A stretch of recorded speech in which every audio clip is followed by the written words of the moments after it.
it's Carina MacLeod here, and welcome to For F's Sake. This week, I was chatting to Roo Irvine from BBC's Bargain Hunt and Antiques Road Trip, and we had an absolute ball.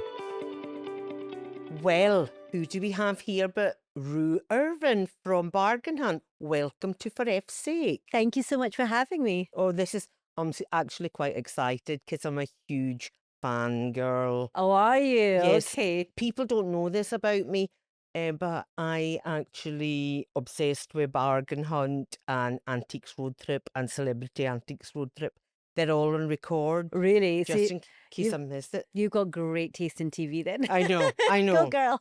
So this is a really big thing for me, and I've actually met another couple of your colleagues, or as my husband would say, I've stalked you.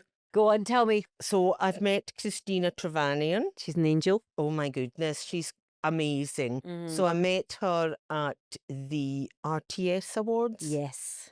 and we both won awards that night. Well, that's a good night then, isn't Yeah. it?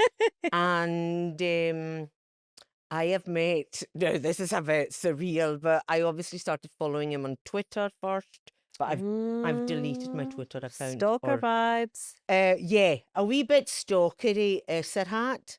Oh yes, he's lovely. Yeah.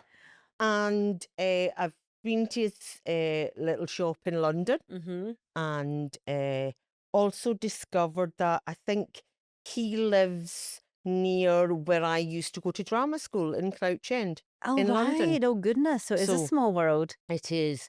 And he was asked, because obviously the building's not there now.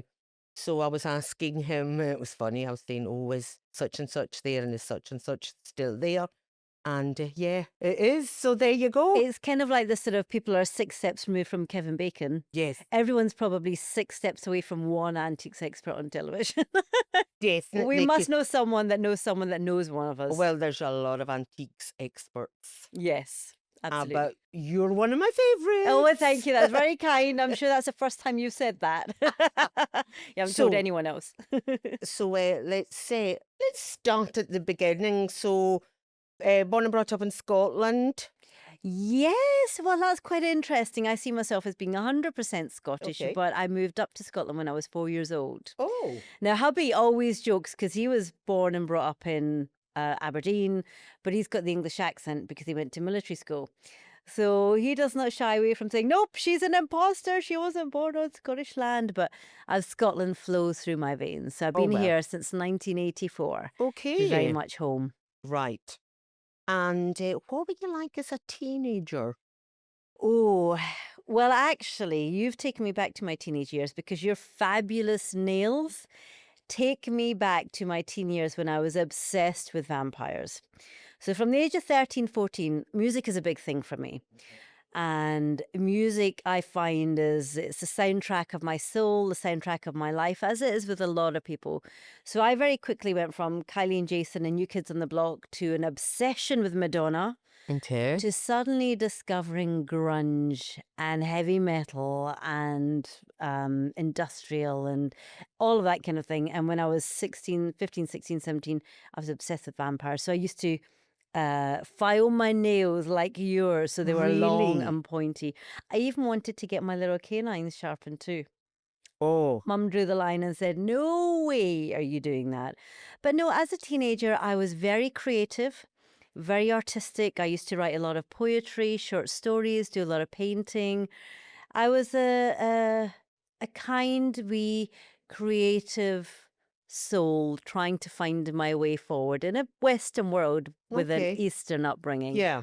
So have you a big family? Have you got siblings? 2 brothers. My dad sadly passed away about 11 years ago. My mum is down in London. But we have a lot of extended family, cousins, aunties, uncles, some in the UK, most of them over in Pakistan. But yeah, it's just, I can't believe here I am at 45 and the decades seem to have flown by. I know, well, I'm now in my 50s and I meet up with my pals now and we go, Wow. but that Madonna was only, a few years ago. And do you remember, in fact, myself and my husband were the same age. We were talking about her first album, and we were trying to remember what hit of hers wasn't on the album and it had to come out again. But Yes, yeah, it just time goes past so quickly. absolutely. But I find that when you look back, I see our lives as like chapters of a book. And sometimes when you look back at your younger self, whether it's a child, a teenager, in your 20s, I find it's like I'm looking at old chapters. I'm like, who was that girl? Who was that woman? And you're almost looking at them like, was that me? Because we evolve so much Yeah. in different stages of our life that sometimes you almost can't, you almost want to bump into your younger self and have a chat and see what that would be like, if that Oh, makes I think sense. mine would be a very long chat of don't do that and don't do this and don't do that. Don't worry, it'll all work out. I saw a quote. In fact, was it yesterday or today? And it really resonated. Sorry, it really resonated with me. It said, "Can I be 19 again? I know what to do now." Yeah. But then if we did, we wouldn't be who we are now. I know. But I think 40s and 50s, I find a lot of women and a couple of the ones I've done the podcast with, a lot of people find that that's an invisible age, that we're kind of totally invisible. But I feel we have so much more to say. Yes, I know what you mean. I think since when we were kids, 40s and 50s did seem like, someone much, much older who is happily housewifing, working with lots of kids, doing the responsible role. I think now roles have changed so much. Women are definitely getting their voice back in a very male orientated world. We're sort of reclaiming some of that power and making up our own rules. Like, we don't need to be married with 3 kids by the age of 35. If we want to be a career woman, we can. If you want to give it all up at the age of 50 and become an artist or take up pottery or sculpture or open a bakery, we can. So we're kind of redefining our own roles. So 40s and 50s, I think, are no longer as invisible as they were before because we're coming out and we want the world to know. Yeah, like listen to us. Yeah, to quote Diana Ross, exactly. So obviously you didn't start off in antiques, did you? No, no, no, no, no, definitely not. I got into it purely by accident. So about 12 years ago, 11, 12 years ago, um, hubby and I, we had a call center in the Isle of Man. We had a consultancy. We were very much in the corporate world, the Right. rat race. So marketing, business development, sales in the gaming industry, and we were advising other companies. So we were living a very corporate life and we loved it. And then about 11, 12 years ago, I got a phone call out of the blue. My dad just did not wake up that morning. And within 3 weeks of each other, we lost both dads. Wow. Turned our whole worlds upside down. We left everything. We left work behind, walked away from it to be with our mums, who'd cumulatively been married 100 years at this point between Newcastle and Ayrshire. And we did that for 6 months. And then my hubby said, what do we do? We've walked away from everything. We still have to pay the bills. What do we do now? Do we want to get back into that corporate world? And when you've stepped away from it, you have a bereavement like that, your priorities change. You don't want to be chasing that dream anymore. So my husband Mark had an amazing idea, kind of owed it to him. He said, well, listen, let's sell antiques online. We'd become addicted to auctions. And you can imagine my hand at an auction, Yes. constantly up. And it is very addictive. He said, let's just start selling some of those things online on eBay. Other websites are available. And just keep some money trickling in while we're with my mum. And it went really well. Next thing you know, he said, come on, let's open up a wee shipping container in the village of Kilcreggan, Wow. which was home. And I said, oh, I don't know. Went from a very career focused, ambitious world to opening up a wee antique shop in a sleepy village in a converted shipping container, which, as you know, is tiny. Um, and then, long story short, a year or two later, Antiques Road Trip called and said, can we come visit your shop? I said, I warn you, it is really small. He said, no, we're always looking for new spots because there's not many around the sort of Helensburgh, Western Peninsulas of Scotland, where I am. So I said, "Yep." Polly Law came, a fabulous, fabulous force of knowledge in nature, and then I was the dealer. An antiques road trip, had my little 5 minutes, and when the crew left, after a few hours of hustle and bustle, and I said to hubby, I said, "Well, that's my 5 minutes. Back to normality now." And then about 6 months later, Antiques Road Trip called and said, "Can we put you forward to become an expert?" So I did 6 months of screen testing. I guess in a way I became an expert because we fell into antiques. Yeah. And I thought, how do you suddenly learn about the history of everything ever made? Really is antiques and antiquities. That's what gets me because Everything that existed has I, existed. I look at someone as young as Hetty Jago, Mm. and obviously she's very young, but she's got this amazing knowledge. And but how do you learn all that and keep it in and look at something and go, oh, that's that and that's that, and yeah, It's hard. I mean, everyone has different experiences. You mentioned Hetty. I mean, at the time, I had real imposter syndrome for years because I thought, I'm not like, Charles Hanson, who's been collecting porcelain since he was 9, 10, 11 years old, or Philip Serrell, who's got an auction house and handles thousands of antiques a month with his own hands and learns them. I don't have any of that. I haven't grown up working in an auction house. We just got into it to yeah, pay the bills. I thought, okay, start with history, put the world in context. I don't want to know the difference between Majolica and Maiolica, or a hard paste porcelain or soft paste porcelain, but right. I do want to know the social history behind why we have the pieces we have. Like the farthingale chair was invented, the tall chair with no arms, because the ladies that wore the farthingale dresses with the big bustles were able to perch on Ah, it and not be hemmed in. So the chair was created out of the fashion at the time, 100 years ago. right, So all of the antiques that we have got context. They were born out of the world at that time, right. which is what I love, the social history, the pieces that make us who we are and how we live our lives. So I started off from the 12th, 13th century, the kings, the queens, technology, the evolution of the time, how things progressed, and then put the antiques in context, almost like a big giant doll's house of history. Yeah, And you place your little medieval platters and your Georgian glasses into your doll's house. That's right. kind of how I had to make it work in my head. Okay, because from me watching, you know, I can tell a troika from a Moorcroft, and I can look at pieces and I go, Mm. yeah, that's pool pottery, that's troika, that's Moorcroft. And when I was filming last year in up in Harris, Mm. we Wow. we were living in Avingsea Castle.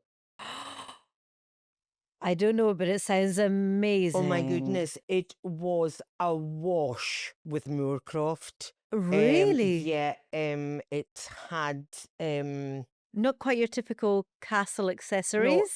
Moorcroft, Murano, everything. I was just every corner. A lot of it had been obviously moved away because we were filming Mm. as well, but I could still, I could still pick it out. Yeah.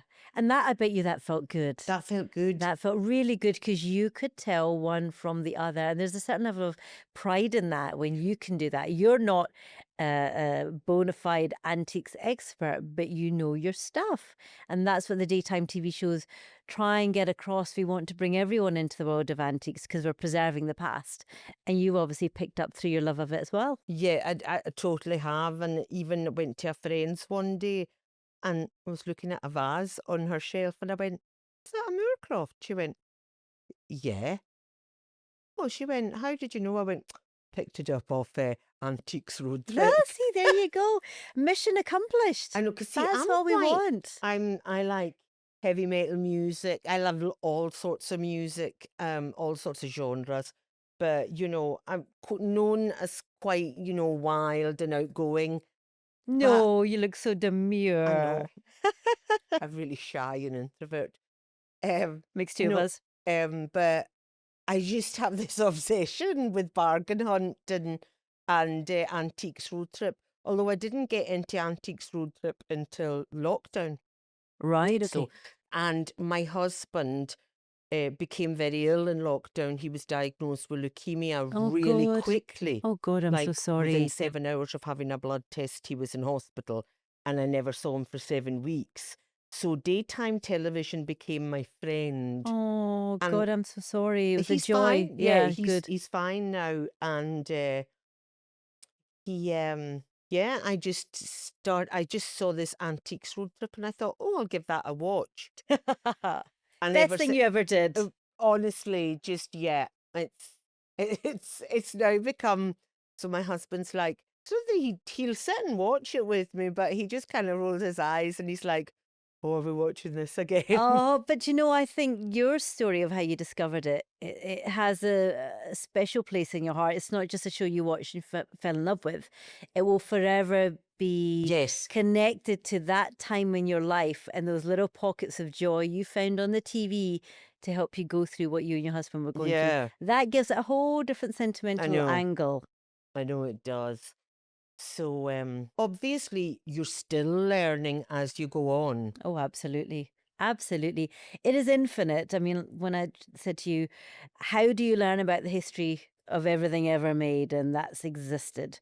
It's impossible. And even the greatest experts out there, and we can name so many of them, are still learning on a daily basis. Experts that handle thousands of pieces a month, write the description, can tell one from the other, from a fake to a modern version or an early stage piece of mouseman. They're still learning on a daily basis. All you can do is keep trying, keep learning. And I study all the time. I'm always wanting to learn about things. And because I write articles every month on antiques, and I have done for the last 6, 7 years, longer actually, I'm writing a snapshot on one area within antiques. So I always say, keep learning, don't stop, don't ever get intellectually complacent or lazy because no one knows it all. There's always going to be someone behind you. You'll take that job off you just like Absolutely. that. Yeah, and the thing with Antiques Road Trip and Bargain Hunt, it's as much about knowledge as it is about personality and how you come across and a passion for the past. That is as important. I mean, I will say that I'm more excited about the fact there are 25 species of dragon that exist in a medieval bestiary. Uh, and we only see them as mythical creatures, but there's 25 species of dragon. I'd much rather know about the social history about that than, what's hard paste porcelain and what's soft paste porcelain. I don't know what either is, but Yeah, but it's things that, I don't know, spark your yeah. imagination. I think it's so easy nowadays for, especially the younger generation, to sort of go through life with all the distractions we have in terms of social media and technology and influencing and that kind of thing. And you can easily walk past the past, whether it's architecture or antiques, and not realize how important what a role they've played in who we are today and how we live our lives today. I think, Yeah. I never thought about it that way.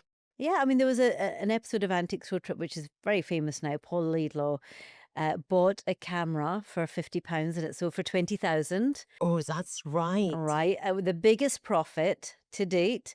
And the camera, I believe it was the first one that also recorded sound. Wow. So I guess you could say a very antique camcorder in a way. Yeah, We now record everything in our I mobiles. know. No one has cameras anymore. No one has. Remember, did your maths teacher ever say to you you'd never have a calculator with you all the time? Oh God, yes, I know. I miscalculated. Well, You've I got one mean, on your phone. well, exactly. And not many people wear watches now because you check your phone for the time. I know. And all these things are now almost becoming extinct because it's all been replaced by that little device. A friend of mine in drama school, she would always check if a man wore a watch, and if he didn't, she always said he's got no respect for time. I like that. I know, it's I cool, isn't like that. it? Thankfully, my hubby wears a watch and he looks very handsome in a Well, I watch. bought my husband a very nice watch for his 50th. Yes. So, but he just wears it when he's like, if we're going out for dinner or stuff like that, he'll just use his phone otherwise. Yeah, but it's old world elegance and Yeah. charm, when we sort of minded our P's and Q's. Yeah. Little Granny Roo in the corner here. So, when you did your screen testing, you said it took 6 months. On and off. I guess for me, the process was 6 months from getting the phone call to, I guess, kind of finding out. It was probably about 8 months, but there was a bit of screen testing. There was me learning a lot about the past. Um, and I guess it was a huge project. I studied so much just to get, in my mind, to the basic level of being an expert. The bare minimum I felt I needed to be out there in front of 1.5, 2 million Yeah. people listening to you. That kind of pressure when you haven't been doing something for decades, you've just, I guess, kind of landed into it, but I gave it the respect of, okay, I've landed a place, on an amazing show. They've taken a chance with me. I need to give them everything. I need to learn. I need to do everything by the book and have fun while I'm doing it because that's the least I can give back. Do you specialize? Do you what's jewelry is your is that I your love jewelry, silver, glassware, art glass, Georgian glass. Morning jewelry is my favorite thing. now? Come on, don't look at me with those fantastic nails and tell me you don't have a dark side. Uh, oh, I do have a dark side, but Then you should be appreciating morning jewelry. I've just always, I think probably because of my island upbringing, Ah, we quite religious? yes, and death for us is, you know, it's very much viewed differently, I think. That's interesting. That's interesting because the Victorians had a fabulous relationship with death. Probably quite different to the Irish or very strict religious upbringing. But the Victorians saw the final moments of death as an insight into what world lay beyond. So when you would get someone at a Victorian deathbed, the entire household, everyone would gather round the deathbed, wanting to hear the final words, the last sigh. What did it look like? What did it sound like? What did it smell like? Because it gave them an insight into what came next. Because they did seances, they were very superstitious, they were into ghosts, they were curious. It's weird that you say that because I do believe in the islands there is that sense of being there at the last Mm. moment, at the last breath. And I had a conversation with my mum and friends about this, and they said, being there when someone takes their last breath is very important. And Mm. that freaks me out. I Probably just because go, it's the unknown. It's yeah. terrifying. I completely agree. Death to me is, God, sorry to get so dark, but I'm like that. It is terrifying. It's the unknown. There are some people that go through life every day, don't even think about it. And it will happen when it happens. People like me who are like, ooh, I'm not a hypochondriac, but you do think, when is it? Is it coming? How is it going to be? But for me, morning jewelry is a sentimental way of being connected to a loved one. And the difference between morning jewelry and sentimental jewelry, they can look the same. You can find a 200-year-old locket or brooch with human hair in it. But was it morning? In other words, had that person passed away? Or was it sentimental? So your husband, your wife, your loved one went away on a pilgrimage, sailed the seven seas. You wanted to keep them close to you. So you took a little lock of their hair. Yeah. That two very different things, but they look identical hundreds of years later.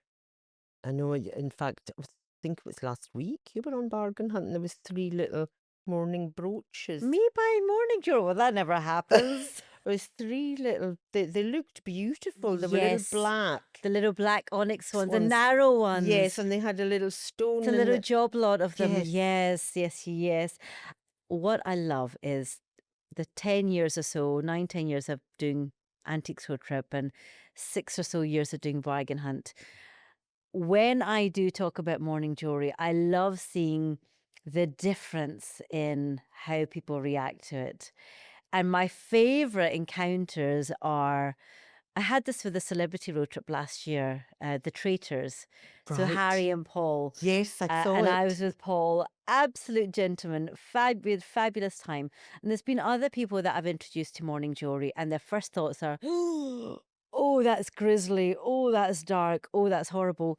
But when you explain the romance behind it, and the fact that Queen Victoria made it popular again in the Georgian era and before 1600s, 1700s, it was known as memento mori. So remember, you must die. Oh.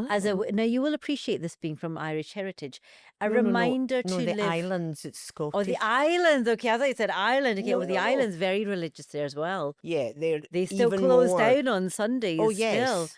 Everything just shuts down. Yeah. But I love that some of them are untouched by the modern world, and I like that. There's a bit of romance there. Um, but when people find out the romance behind it, the fact that it went from a reminder to live a Puritan life, a religious life, which in the islands is the case, Very much so. very much so, as in live a good, pure life, because remember, you must die, memento mori. It was a reminder each time you looked at your hand and saw a piece of jewelry, you're like, no, I must not sin. To Queen Victoria, who, in her beloved love of her life, Prince Albert, passed away. He was everything to her. And for years, right up until the end, she left his side of the bed untouched. His glass was still there for his medicine. She would bring out the bedpan and lay out the Wow. clothes, because she carried on his rituals, his bedtime rituals. For years afterwards, she wore, the ring, she wore the morning jewelry, and the whole country mourned with her. So everyone got into the mourning phase of wearing black. Black. The jewelry, a lot of jet, Whitby jet, Yeah. those bar brooches. Seed pearls represent the loss of a child or a virgin. Everything was symbolic. So for decades, the nation mourned with her because of her love for a man, Prince Wow. Albert. Because I know up in the islands, well, my mum is now, she's nearly 89, be 89 at the end of the year. But Wow. in her time, like when she was in her 20s and when her father passed away, it was common for the women to wear black Mm. for 2 years. There you go, the mourning period. Yeah. In Islam, my mum didn't leave the house for, I think it's 4 months, 10 days, because obviously back then, you don't want to be disrespected, taken advantage of as a widow 1,500 years ago, 1,000 years ago. So those traditions have stuck. It's kind of a way to be protected or still have respect. But yeah, to wear black for 2 years to show you're in mourning. And I think, in that 2-year period, you weren't to marry or anything like that. It's incredible. So there's a lot of similarities between the mourning jewelry that terrifies so many of us. I know. But now people will, when someone passes, they'll get a beautiful work of art, a handmade paperweight made out of, with ashes through there, Yep. or a piece of jewelry, or the fingerprint in a necklace. Yeah. It's a similar thing. I know. It's quite It's hair. I understand that I freaks think people. it's the The hair. human hair freaks people out. I Yeah. get I that. see when I see that, I go, that's nah. But No. too many horror movies that Yeah, it's portray just, hair. The Ring. I love Japanese horror movies. Oh, But The Ring, the lady with the long black hair. I can't watch horrors. Oh, I'm terrified. we need to have a horror movie night. Come on, girl, you can do it. Oh no, I couldn't. I think when I was in my late teens, no, I'll tell you what, I saw The Exorcist in the cinema, Well, that would but put I you had off. I'd had a few gins before I could watch it. Oh, I don't know if that's better or worse, because then your mind will definitely play tricks on you. Oh no, I'm not a horror person at all. I don't know why. To be fair, if you're going to dip your toe in the water, The Exorcist is maybe not the softest way to do it. I've seen Nightmare on Elm Street as well. They're two opposite ends of the spectrum. I know, but this is the joke for you. It took me over 20 minutes to watch the first 10 minutes of Scream. I love that movie. It is. But no, but that scene for years afterwards, being in the house alone and the landline ringing, puts so much fear in your heart. And it would have been like a double glazing call or whatever, but it's like, have you seen, do you watch scary movies? That just, the scene was so evocative because it was real life. Someone at home alone, heating up popcorn in the microwave, and the phone rings. Yeah, We've all been there, done it. I know. I know. But it's my husband is obsessed with ghosty programs. Me too. He watches these Is Your House Haunted I and love things like that. all that. So I'm just like, so he's got that and I've got my antiques. So Yeah, well, in a way, there is a bridge that connects antiques and the other world because some people say that memories are attached to antiques, pieces of jewelry and things. People sometimes get vibes from them and the past, Victorians, it's steeped in it. So, yeah, it's quite interesting. I can imagine he doesn't watch the ghosty things with you around. well, I'll occasionally watch with him, and some of them are just like, wow. You know, the American ones, I'm always a bit, yeah, but there's this British one, and the guys go around the houses. Quite good, quite good. Yeah, they can be sensationalized when it comes to and it's like, well, have you got a piece of string that's rocking I the know, table? I know, That I kind of know. haunted house at a fun fair type vibe. Now, going back to you working in TV, and I have to mention this, you are the most colourful Not today, I'm so sorry. antiques expert I have ever seen, That's so and kind. so many people love your style. Is Aw. it, have you always been quite an outgoing sort of dresser? Like, do you love just loads of colour? I've always, well, mind you, that's an interesting question because I was just telling you about my teenage years, Yeah, my goth years, my grunge years, where it was just 50 Shades of Black yeah. and tie dye and the tie dye laces on my knee high Doc Marten boots. Oh, wow. Um, I went through all of those phases, to the sort of the black lipstick and the sort of monobrow, which thankfully I got rid of Oh, before I discovered a pair of tweezers. Um, but yes, I find that we're all like Spanish onions. Some people are shallots, some people are Spanish onions. The layers we have to ourselves are infinite. Some of them we may never discover. Some people may never discover their inner layers.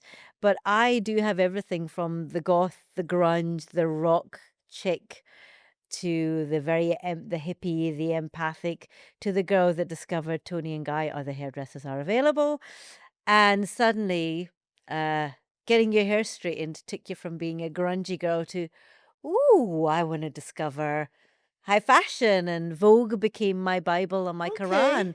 So I've kind of went through all of it.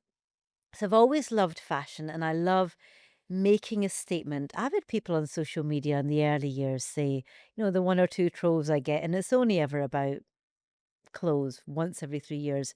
Why can't you just wear a pair of jeans and a t shirt like everyone else? And I say, well, I dress to reflect the colors of my soul. But if you want to carry on wearing black, you go there. But I find it life is too short. There's so much out there in terms of fashion and color and individuality. If you can embrace it and be a walking statement, a walking business card as to who you Oh, are. totally. And We're calling cards as to our personality. you have some beautiful pieces, and Thank you. I've seen myself go, wow, that's a coat, or What's your favorite? Come on, you must have one that you, sticks in your mind. you, you, you wear yellow beautifully. I love the mustard. Our living room is the same color. Our Okay. shop is the same color. Wow. It's a happy color. Yeah. Color therapy. And but you've got some amazing shoes as well with heels. Not today, folks.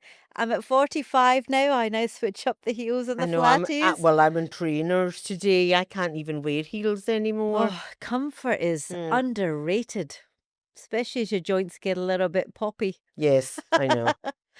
So, but no, you have some amazing shoes, boots, but everything's always color coordinated. I I think love that's that. important. Yeah. But I'm seeing that in you. When I walked in and saw you, I thought, wow, that dress. The earrings, the eyeshadow, I notice everything. Oh, You've well, matched this it is a perfectly. little pencil. Actually, I'm not an eye. I don't wear eyeshadow. I can't wear it. I don't know Right. how to do it. Never been able to really put on makeup. But I discovered this little pencil by the company she's married to, once famous footballer. You're also doing a me. Other Yeah, brands are available. this is a Victoria Beckham, but other brands, other Other brands brands are are available. available. Was that intentional? But yeah, it's quite nice because it's just like an eyeliner, but it can sort of double up as It a ties in with your yeah. the colors of a Scottish sky. Even where you live can influence I us. know, The but I'm a very landscape. leopard print. I love leopard print. Leopard print. I have leopard print dishes, Yeah. cups. Um, I have dresses, jackets, coats, you name it. I've It's got it in leopard print. glamorous. I I had know. my leopard print phase. I'm not allowed a leopard print carpet. That That would, would be great. Oh, I've seen one. leopard print walls. I Yeah. would have a feature leopard print wall. I even had a leopard print duvet cover. Oh, too. Oh, we have one too Oh, in that's satin. okay then. But I can imagine you're like me. Do you like maximalist style when it comes to interior decor? It's got to be, what do you mean by that? Maximalist is kind of like the screens you've got there in the background, what you're wearing, I guess a bit like this. So I also love interiors. I Okay. always feel that I could have had a few different career paths that I could have went down. I studied art. I was going to study English literature and Ah, psychology. wow. I would have done interiors, and I love creating a space and bringing it together. So maximalism is loud. So you're kind of, you walk into a room and it's almost mimicking a jungle. You've got exotic Right. themes. You've got, fake animal heads. You've got big gold tables, big flamingos, basically out there and Really loud and out there. proud. I think I would be if my house was bigger. Um, we like quirky. Yeah. I That's also I within the, think people have described our house as very Carina. okay, that sounds So like it's maximalism. yeah, A hint of it. yeah. I would say so. I like sort of I, I like things that are different that not everybody else would have as Exactly. well. Yeah. But I do we do I Anna Campbell Jones was on my podcast, and of course, watching Scotland's Home of the Year is again another one of these things where you're looking at, people's houses Well, and a how friend of mine was on that show, but I don't know if it's been out yet. But she was shortlisted for the right. Scotland's Home of the Year in the area that I'm in, sort of Okay. Roo Yeah, way. yeah. But what an accolade! Like, can you imagine being up for Scotland Home of the Year? But I think as well, imagine letting people into your home. I Yeah, think it's a danger. It's a double-edged sword. too much an invasion of your I personal know. space. But I like the way they don't get to meet people, the owners beforehand. So that's quite good. Mm, So they make their own judgment. yeah, which is good. I think Yeah. that's important. Yeah. But no, going back to what you said about style and clothes, and I think it is important whether it's your house or how you appear, what you wear should reflect a hint of your personality. Absolutely. Those are sometimes you can look at someone and think, I have no clue as to your personality. That's mysterious, but not necessarily in a great way. It's like, what are they? I like to get a character, a person like that, and say, right, I'm going to break you down brick by brick. I'm going to see what colors lie within your Yeah. canvas. Yep, definitely. Now, talking about leopard print, you have a love for a certain animal. Ho, ho, Well, lots of ho. animals, I'm What sure, oh, but yes. I'm a huge cat lover. you're a cat lover. Massive cat lover. I've got three, as you probably know. Are they Maine Maine Coon? Coons. They're So, really fluffy, aren't they? yeah, they're little lions. So Mango Chutney Irvine is the eldest, the firstborn. Our middle child is Kimchi Cherry Blossom Irvine. Okay. And our first son, wee boy, he's Miso Dexter Irvin. I always joke he's got very, very long legs. He's quite gangly. He's got a few health problems. But I joke that he came out doing the splits. Okay. I needed to be stitched up after that.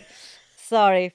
But after that, I said, no more. My body can't bounce back from Oh. all these stretch marks So and cravings after three having three. babies, 3 baby cats is enough. Yeah. Oh, yeah. Yeah. They're the loves of our life. I mean, the difference when you come into a home and there's an animal or animals in your home, whether it's dogs, cats, whatever they are, the unconditional love that animals give you, more so than humans. You could be married to the love of your life, your soulmate. You could have human children, your mother, your father, your best friend. They will always be. You were grumpy with me that day, or you left your shoes in the middle of the floor, or I don't like your music taste, whatever it may be, animals accept you unconditionally. Absolutely. Now, I'm more of a, I love cats. We had cats when I was growing up. I'm a But big dog are you a person. dog person? Do you have any at the moment? No, we don't. But I had a dog growing up, had a little Westie. His name was Roy. He was Mm, just who is delicious. And Roy? his little jaw was longer, so he had teeth like that. Oh, God bless I know, he him. was so sweet. Roy Polloy. And he he used to go wandering. He used to run off and then come back 2 days later. I think he was Unusual for a quite dog. I know, it was very strange. And Nerve then wracking.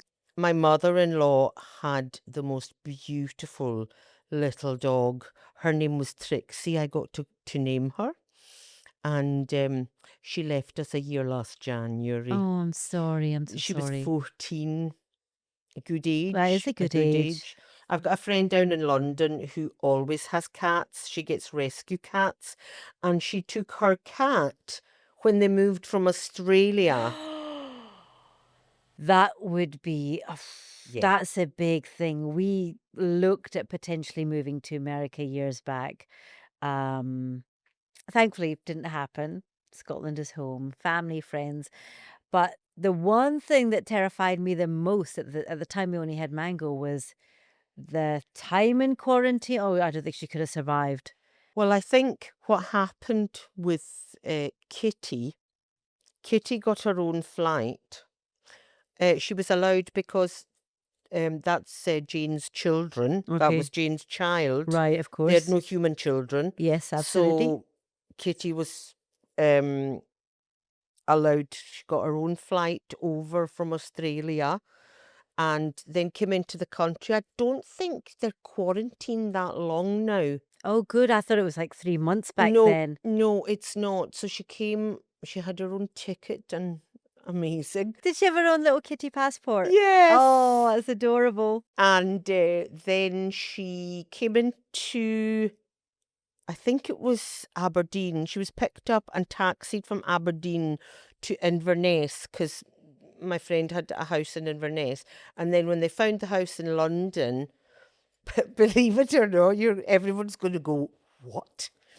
My brother lives down in Kent, and he was flown up to Inverness and drove Kitty all the way to London I think in that the sounds, car. he chauffeured Yes, her to her new home. yes. And Sh- rightly so. I hope there was a red carpet when they pulled up at the Well, door. there was an overnight stop in Glasgow, Oh, and it should have been at least a 4 to 5 star hotel. well, it was our own little flat at the time in Finniston, and Kitty didn't take to it too well. She was up in the wardrobe and under the bed, Oh, it is a lot. I and my know. brother told me that she meowed all the way from Glasgow to Birmingham. Oh, oh, half an hour in our car with Mango to go to the VET. Oh, I still have to spell it out, even though there are no CATs present. It always has to be spelled out. Half an hour is enough if they're so she did incredibly well. But it sounds to me like when I said, "Do you have a dog right now?" and you said no, I saw the expression. There's a wee doggy size hole in your heart. oh, there is. I think I you need to just, fill that. I know, but I have, uh, where I live, I have a dog on one side, she's a little border terrier, And if only everybody greeted me the way she greets me. Oh. She'll just shoot to come and sit in front of me Uh-huh. so I can scratch her with my nails. Oh.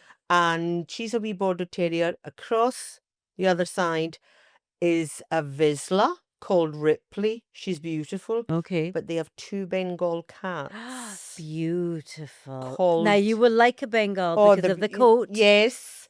So 2 Bengal cats, Scully and Hicks. Not Mulder? Mulder was... Oh no. Mulder Oh left. no, I'm sorry. Oh goodness, of course there would have been a Mulder. Yes, there was Mulder and Scully and... Together forever. Yeah. So that's it. So I'm quite happy. You're okay, you've got your just doggy now. fix. Yeah. You're the So- bologna in that doggy Yeah. sandwich. No, there's something else I want to talk to you about. Do tell. Hula hooping.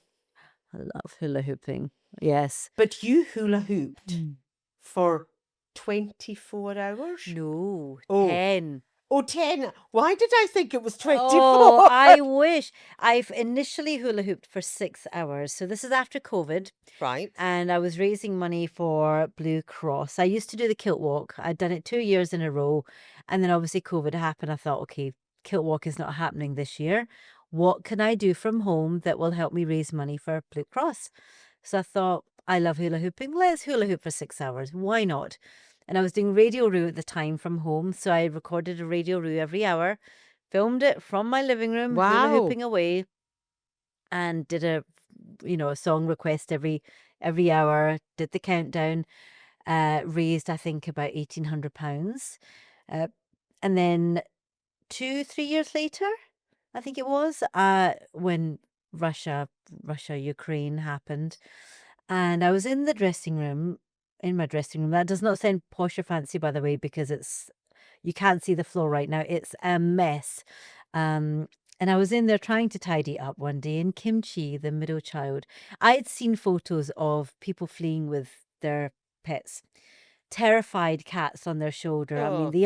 the eyes, when you looked into that cat's eyes in the photograph, you saw the fear. And I was in the dressing room, and Kimchi just came up to me. She must have known what I was thinking, put her little paw, she stood up on my knee, looked at me, put her paw in my face, stroked my Oh. face like this, and looked me right in the eye. And I looked at her and I thought, God forbid, if we were in a war zone, how on earth we could never leave our babies here. No. But how do you flee with 3 Maine Coons on your shoulder without them escaping? And then Yeah. that, and I just burst into tears. I just started crying. Oh. And Kimchi looked at me and she wiped my little tears. I said, all right, Kimchi, I hear what you're saying. For you, I'm going to hula hoop for 10 hours. For you, is what she said to me. And I did it for Cats Protection, I believe, and another couple of charities that were on the ground in Ukraine, helping the animals. And I raised, not me, the people that donated raised £4,400. Most of them Wow. complete strangers. Twitter, sorry, X, was phenomenal. I've got an amazing community of friends there. And so many of them that I've never met, so many of them donated. That's off the back. amazing. And I did it from the local pub next door to my shop. And people were coming in. It was from 10 o'clock in the morning to 8 o'clock at night. So everyone could see that I did it non-stop. Didn't stop for food. And I just hooped while I was filming, Wow. while chugging water, while having millionaire shortbread, Okay. not missing a beat of the hips. Wow. That is incredible. Because all I could think of is I'd be bursting for the loo. Well, I drank 2 liters of water, but someone was passing me a bottle and I was still hula hooping, Okay. not drinking. And it would be a quick 30-second bathroom stop, back to it. So I thought, no, because if I stop for more than 1 minute, Yeah. I'm going to have to add that time on. And come 8 p.m., I do not want added time. I don't want extra time at the end of my match. Yeah. But the last 6 hours are relatively easy. But the last hour and a half of 10 hours, because if you think about it, what it does to your body, your organs are moving Yeah. like this for 10 hours. I got motion sick. I felt really nauseous, very queasy, like I was going to throw up. The last half an hour, I thought I'm going to faint here. I'm going to have to deal with whatever happens because I have to do these 10 hours, but I'm going to faint. Am I going to pass out? Am I going to vomit? It was terrible. We did the countdown, uh, and I really felt like I was just gone delirious. Uh, but but then afterwards, bear in mind, you've got nowhere to put your arms for 10 hours because the hoop's there. So Oh, I was either like this, and I do have bad shoulders. I have a feeling that it wasn't good for okay. my body. Um, so right now it's hurting doing that. I had to do that or like this Oh, because you can't put wow. your Of arms down because you've course. got a huge spinning hoop. So your joints are under, and I'd popped my knee a week and a half before. So I did this with knee supports on because I have knee problems. Uh, every part of me was hurting, but I thought, do it for the babies. Oh, absolutely. Do it for the You babies. give that hoop a Oh, spin. no, I couldn't. I couldn't. I couldn't. It's great waist training. I, something I don't have a waist. Yes, you do. You've got a beautiful hourglass. Oh, I wish. You are like a Greek statue of a woman. I'll take that as a compliment. Us Islanders, we're not very good at taking compliments, but I'll take that. Neither am I. I can give up. I can't take them either. Before you go now, I've been bold and I've bought bits online and I want to show you them Go so on you then. can be honest and tell me if I have an eye for an antique or well, it's actually jewelry, and I've bought bits of jewelry. So I'll tell you what, I'll show you. Show me. Jewelry is always a good thing to invest in because it's always functional and decorative. I'll first of all show you my own. This I didn't buy. I was given, but I was given this for my 21st birthday. No, my 18th. And You're rewriting history I now. know it's Olagori Okay. and it's Beautiful. Oh, it's gorgeous. No doubt sterling silver. Now, see, this is where I'm showing my age. yeah, Without a loop, I can see it's got the hallmarks. it's got the hallmark and Now, it's actually got the British assayed hallmarks. Looking very carefully, rather than 925 or sterling or 900 or 800 if it's continental silver or American silver. But this I can see without seeing close up the three different squares, which would be the lion to say it's a British sterling silver, which is the best quality of silver. And next to that will also be, no doubt, a date letter and also probably a town mark as well. Sheffield, Yep. Birmingham, which were the Okay. most common ones. And there'll be a maker's mark there. Now, without a loop, it is tiny, but I can see, oh God, my eyes are actually twitching. This is another scary thing. You get into your early to mid 40s and suddenly you're like, whoa, what is going on with my eyes? So I can tell that the fact it's British hallmarked, it's already got the stamp of quality. Right. The fact it's been given a date letter and a town mark and a maker's mark. I'm guessing that is a silver chain. Yeah, what's the original chain on Yeah. it? Now, the thing is, there's different ways to assign value to things, to antiques. When it comes to jewelry, I mean, the main thing is age doesn't always guarantee it because you can buy a Roman glass bottle that's 2,000 years old, a Roman coin, and you can pick it up for 10 quid. So it's that, so rarity then comes into it. So if you have the age or you don't have the age, how rare is it? Yeah. How many pieces are out there? Which is why royal commemorative wear isn't popular because it was just mass produced. Mass produced. So it doesn't have the rarity. This doesn't have the age. It may not have the rarity unless it was a limited Edition. design range by that artist or a Okay. collaboration with an artist and a company where they did a certain range. That can add value. It won't be signed like a piece of art.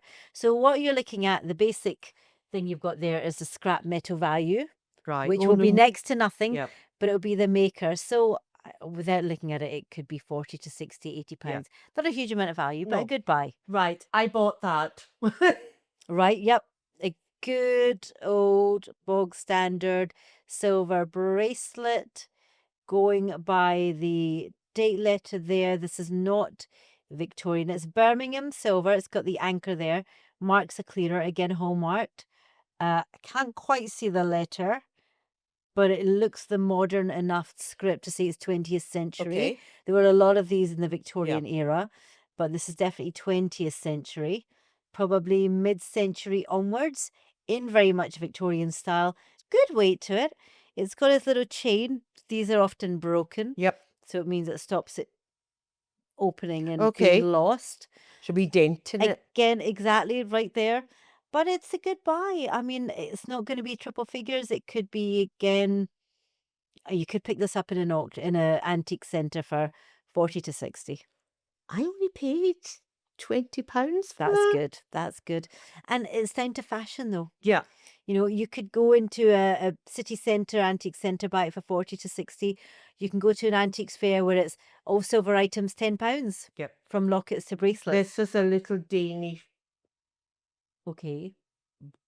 brooch I picked up. Right. Well, you obviously know the trend for anything Scandi. Yes. Ideally, it should have silver and enamel and Ah. have the good names attached to Yep. it.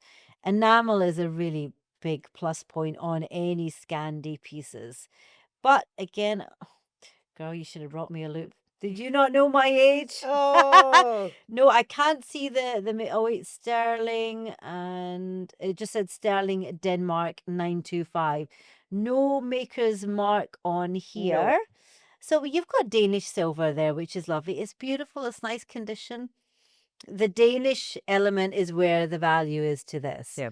Because weight-wise, it's nothing, but because of the trend for My Scandi. George Jensen.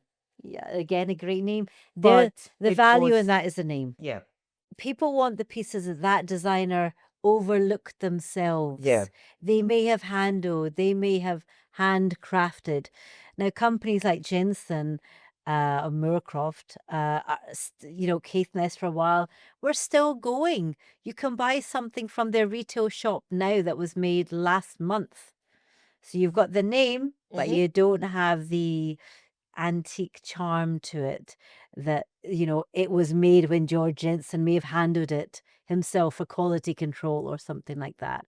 So she's right. There are latter pieces that you can pick up, like Cartier. I love Cartier.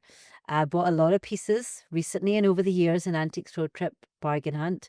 Again, it's the name that's got the value, but it'll be the vintage pieces that have a higher value. I mean, to say that you can't go in and buy something affordable off the shelf because the name is huge, but it's always the antique or the early pieces that hold the most value.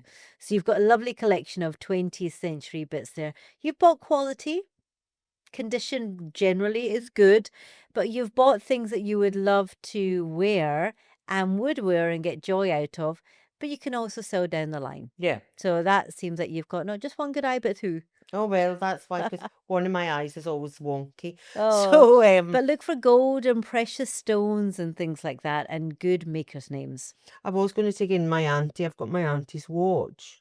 It's just a little gold sort of Swiss watch. It was. If it's gold, 9-carat gold, 15-carat gold, then price of gold, you've got that minimum value there of a Why's the price of gold gone up just now? Oh God, it's probably all down to I'm not an economist, but the economy, wars, Yeah. trade between countries, economics will affect how much we buy or sell our jewelry at, Yeah. ironically. It's been an absolute pleasure talking to you. I'm obviously not going to get rich by buying my 20th century jewellery or. Hey, listen, you've got good taste and you're buying the right things. You're buying quality and elegance. Oh, well, I'll bear it in mind, but you never know.